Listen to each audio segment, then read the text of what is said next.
ना सिर्फ रिहाई अता की बल्कि तमाम तर सहूलियात मुयस्सर करने का भी हुक्म साथ सादर फरमाया। आज जब वो दूसरे नोटिस की तामील में, एक नोटिस 18 मई का पहले जा चुका, आज जब दूसरे नोटिस की तामील में ये मुल्ज़िम आज पेश हुआ है, तो इससे पहले पिछले चंद माह जितने भी नोटिस आए उनका ना खातिर खा जवाब दिया गया, और जवाब देना बहुत दूर की बात, उनको किसी खातिर में न लाया गया, ना ही उन नोटिस की तामील में पेश हुआ गया। ये गिरफ्तारी के अमल से गुजरना पड़ा, जिसके बाद अब जाके तो इतना अरसा गुजर जाने के बाद नैब में Al-Qadir trust 190 million pound case में आज इमरान अहमद न्याजी जो है वो पेश हुआ है।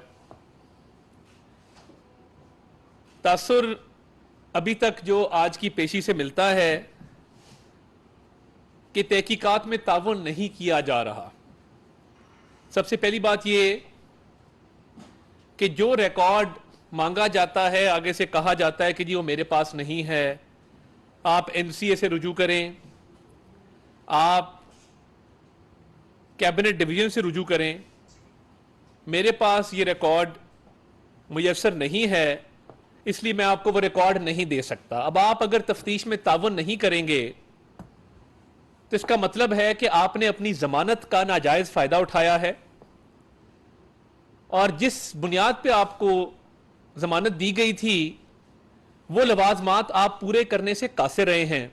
ये याद रहे कि ये पाकिस्तान की तारीख का सबसे बड़ा स्कैंडल है। मैं आज अलकादिर ट्रस्ट और 190 मिलियन पाउंड की कहानी आपको फैक्ट्स एंड फिगर्स के साथ बताना चाहता हूं ताकि कोई अभाम ना रहे।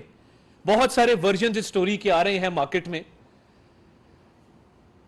जो वन हाइड पार्क एक अपार्टमेंट है लंदन में, जिसकी पेमेंट की मलिक रियाज साहब ने, और जब पेमेंट की गई तो वो पेमेंट एनसीए ने जब तहकीकात की तो पता लगा कि वो पेमेंट प्रोसीड्स ऑफ क्राइम में आती है, मनी लॉन्ड्रिंग में आती है। उन्होंने उनको जुर्माना डाला।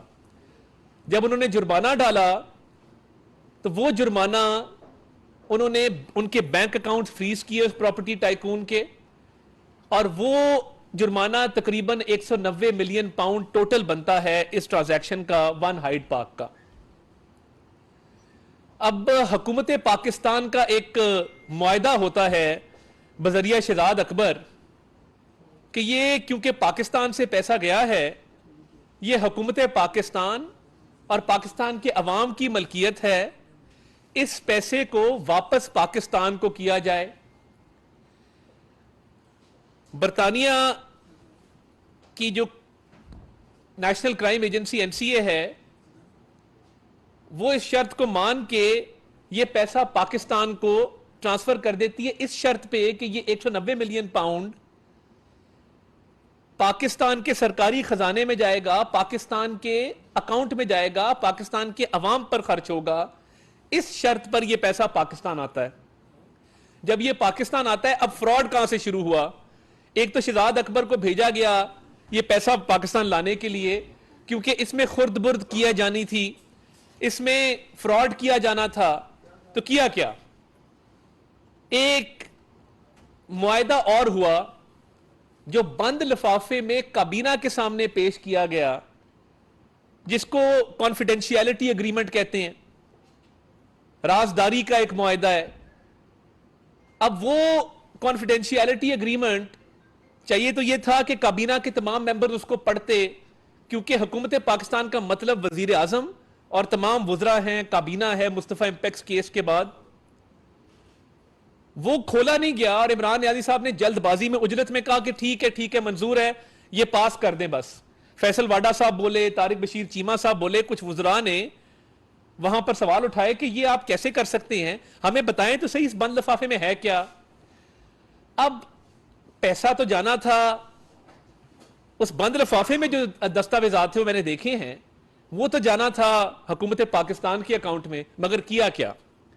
इसी प्रॉपर्टी टाइकून का बैक वक्त एक केस चल रहा था सुप्रीम कोर्ट में 460 अरब रुपए का। अब ये समझने वाली बात है, सुप्रीम कोर्ट ने एक लायबिलिटी अकाउंट बनाया कि जो सुप्रीम कोर्ट ने सिंध गवर्नमेंट का पैसा या सिंध का पैसा है वो सुप्रीम कोर्ट के लायबिलिटी अकाउंट में जमा होगा।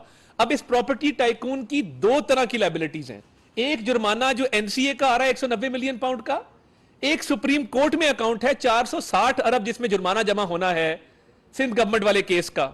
अब होता क्या है, हेरा फेरी क्या हुई?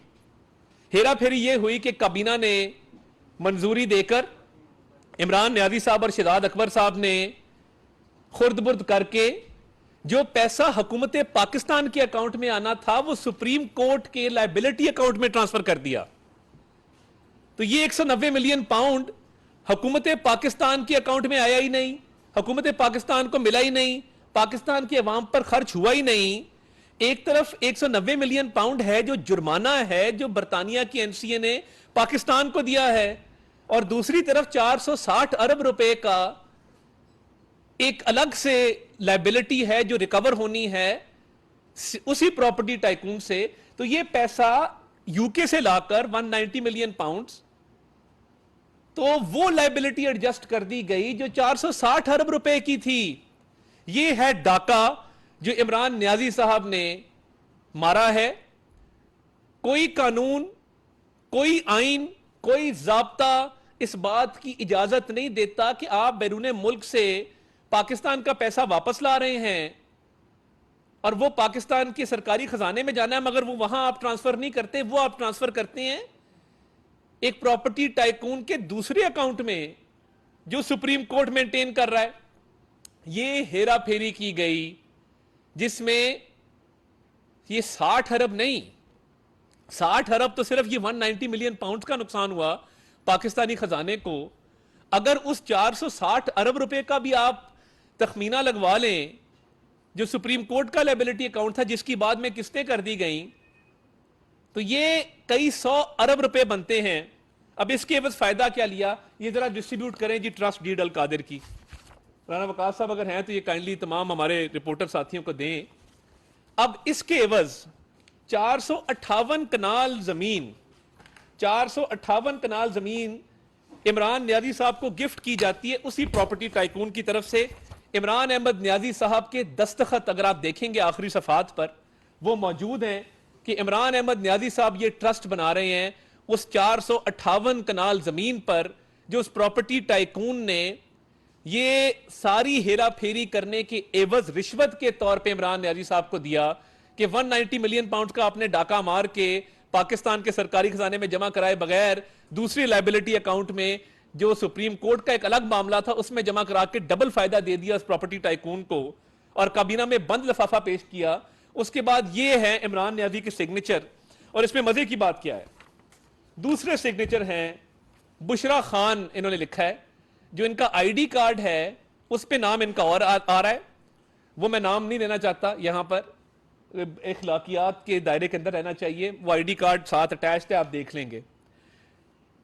दूसरे सिग्नेचर बुशरा खान, ये लिखा है बुशरा खान, दूसरे सिग्नेचर बुशरा खान साहिबा के हैं, और सबसे मजेदार सिग्नेचर जो है, जो तीसरे सिग्नेचर है, मिस फरद शहजादी। तीसरे सिग्नेचर इस सारी ट्रांजैक्शन में मिस फरद शहजादी के हैं। फरद शहजादी उर्फ फरा गोगी, अल मारूफ फरा गोगी, उनके सिग्नेचर एज फर्स्ट ट्रस्टी इसमें शामिल किए गए हैं। तो मैं हैरान हूं कि ये ट्रस्ट सिर्फ इमरान न्याजी साहब का और बुशरा बीबी का नहीं था। जुल्फी बुखारी साहब ये ट्रस्ट बनाते हैं जमीन लेने के लिए, वो ये ट्रस्ट ट्रांसफर करते हैं इमरान न्याजी को, साथ फरा गोगी को और बुशरा खान साहिबा को। ये तीन लोग ये ट्रस्ट बनाते हैं। शुरू ये होता है 1,50,00,000 से, मगर इसके मुख्तलिफ औकात में मुख्तलिफ अकाउंटों में 18 करोड़ रुपए आ रहे हैं, 20 करोड़ रुपए आ रहे हैं। और मैं ये समझने से कासिर हूं कि ये 458 कनाल जमीन है, 20 या 25 जाली स्टूडेंट शो किए गए हैं कागजात में। यानी ये कौन सी तालीम दी जा रही है, कौन से प्रोफेसर हैं? कभी आपका कोई जानने वाला या आपको पता लगा है कि कोई अल कादिर यूनिवर्सिटी में कोई पढ़ भी रहा है और इसका चार्टर भी जाली है? गवर्नमेंट कॉलेज यूनिवर्सिटी लाहौर के साथ इसका एक मुआहदा करवाया गया, ये यूनिवर्सिटी भी नहीं है, इसको यूनिवर्सिटी का दर्जा हायर एजुकेशन कमीशन से हासिल ही नहीं है, इसको एक अफिलिएट कॉलेज बनाया गया। अब ये हेरा फेरी की दास्तान जो इमरान नियाजी साहब आज कह रहे हैं मुझे तो पता ही नहीं है, मेरे पास तो कागज ही नहीं है, और तफ्तीश में आज उन्होंने ताउन नहीं किया जो नैब ने उनको बुलाया था जिस काम के लिए, जिस केस में उनका 8 रोजा जिस्मानी रिमांड था और सुप्रीम कोर्ट ने बुला के मर्सिडीज से उतार के भेजा उनको रेस्ट हाउस में तमाम तर सहूलियात के साथ, और फिर उनको बेल मिल गई।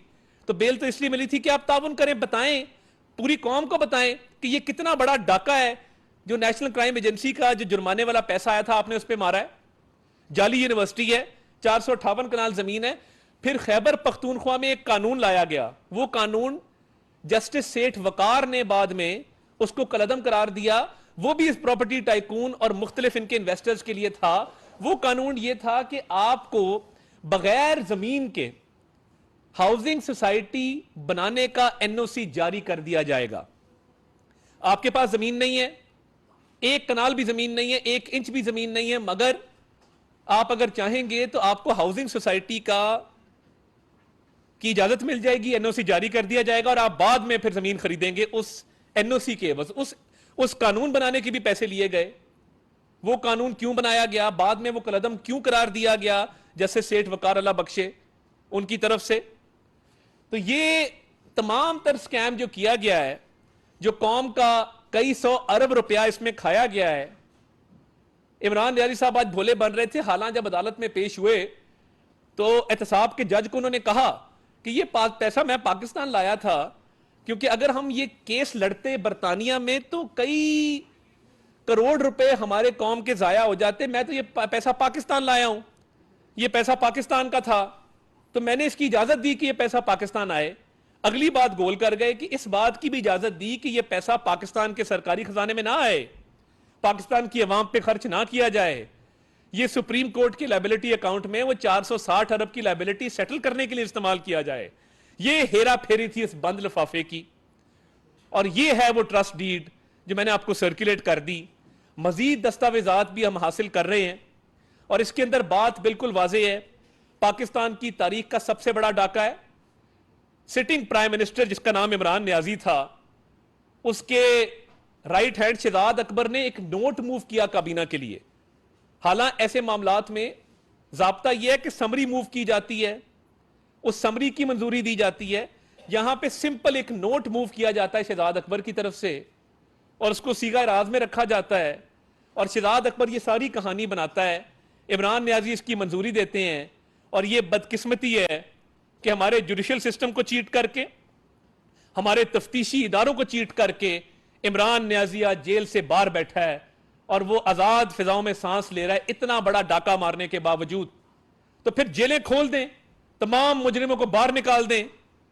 अगर एक कई 100 अरब रुपए का डाका डालने वाला मुलजिम वो आज ताउन भी नहीं कर रहा, वो कह रहा है कागज मेरे पास नहीं है। आज तो लग रहा था, जो तफसीलात हमने मीडिया में देखी हैं, कि कोई स्कूल जाता हुआ बच्चा होता है जिसको कुछ पता नहीं होता, मासूम।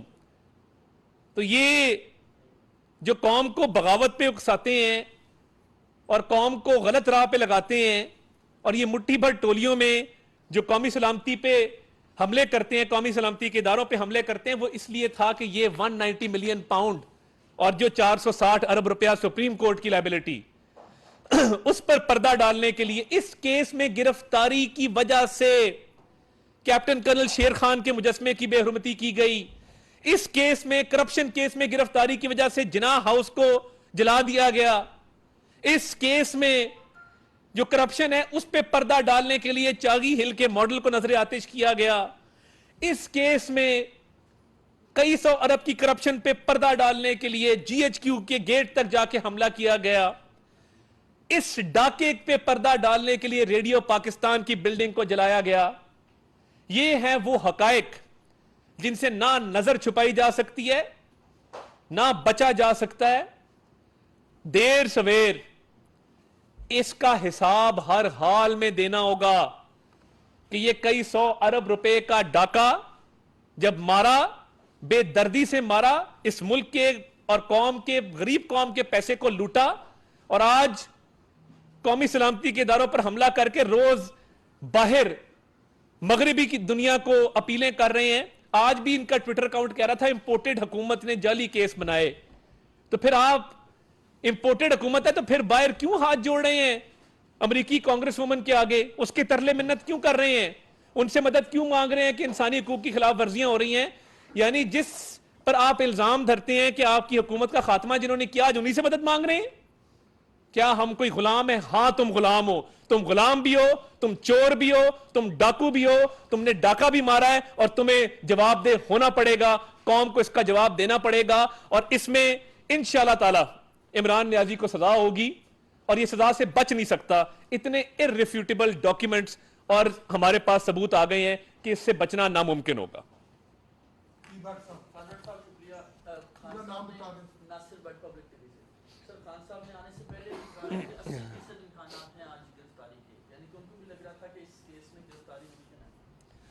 नहीं, देखिए, इसमें क्योंकि इस्लामाबाद हाई कोर्ट ने सुप्रीम कोर्ट के हुक्म पे कहा था कि इनको नोटिस जारी करें और इनको तफ्तीश में ताउन का कहें। गिरफ्तारी आज वो आए हैं, आज उन्होंने आके थोड़ा सा कुछ चीज़ों पे कहा है जी फलां कागज़ फलां के पास है, मुझे तो पता ही कुछ नहीं है। तो अभी तो ये पहला तफ्तीश का अमल है, ये तफ्तीश का अमल आगे चलेगा। और देखें, ये सजा वाला केस है, ये राइप केस है कन्विक्शन के लिए, और ये कन्विक्शन इंशाल्लाह मुझे पूरी उम्मीद है कि होगी। तो देखिए, गिरफ्तारी तो कभी भी हो सकती है ना, उस पर तो कोई नहीं कहा जा सकता। इतने केसेस में मतलूब हैं, इतने बड़े डाके मारे हुए हैं, तो गिरफ्तारी कभी भी हो सकती है। गिरफ्तारी खारिज इम्कान उसको नहीं कहा जा सकता।